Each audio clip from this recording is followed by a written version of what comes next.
राजनांदगांव से अगली खबर है, जहां न्यूयॉर्क की फ्लाइट को बम से उड़ाने की फर्जी धमकी देने का ये पूरा मामला है। नाबालिग और उसके माता पिता के खिलाफ धोखाधड़ी की शिकायत की गई है। राजनांदगांव और डोंगरगढ़ थाने में माता पिता के खिलाफ शिकायतें दर्ज है। नाबालिग के माता पिता ने गांव के एक व्यापारी से 1,35,000 रुपए लिए थे और पैसे वापस नहीं करने पर पीड़ित ने डोंगरगढ़ थाने में इसकी शिकायत की है। नाबालिग के पिता के खिलाफ 4 साल पहले अफवाह उड़ाने पर राजद्रोह का मामला भी दर्ज हो चुका था। तो खबर आपको दिखा रहे हैं राजनांदगांव से, जहां न्यूयॉर्क की फ्लाइट को बम चुराने की धमकी मिली थी। IBC 24 ने खबर आप तक पहुंचाई भी थी और इस पूरे मामले पर नाबालिग और उसके माता पिता के खिलाफ धोखाधड़ी की शिकायत दर्ज की गई है।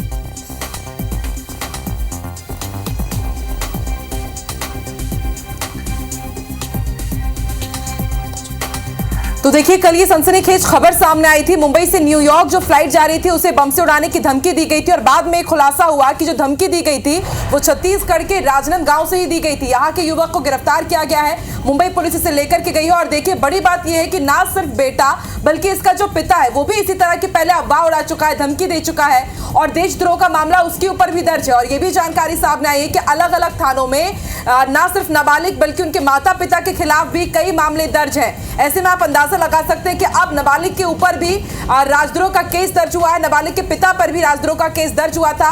अभी फिलहाल मुंबई पुलिस इस नाबालिग को अपने साथ लेकर के गई है, पूछताछ कर रही है। कल जब फ्लाइट को बम से उड़ाने की धमकी दी गई थी उसके बाद फ्लाइट की इमरजेंसी लैंडिंग हुई थी। जब पूरी जांच की गई तो पूरी खबर अफवाह निकली और बाद में खुलासा हुआ कि जो धमकी दी गई थी उसका कनेक्शन राजनांदगांव से है, क्योंकि राजनांदगांव के नाबालिग ने ये पूरी अफवाह उड़ाई थी। राजनांदगांव के नाबालिग ने ही धमकी दी थी।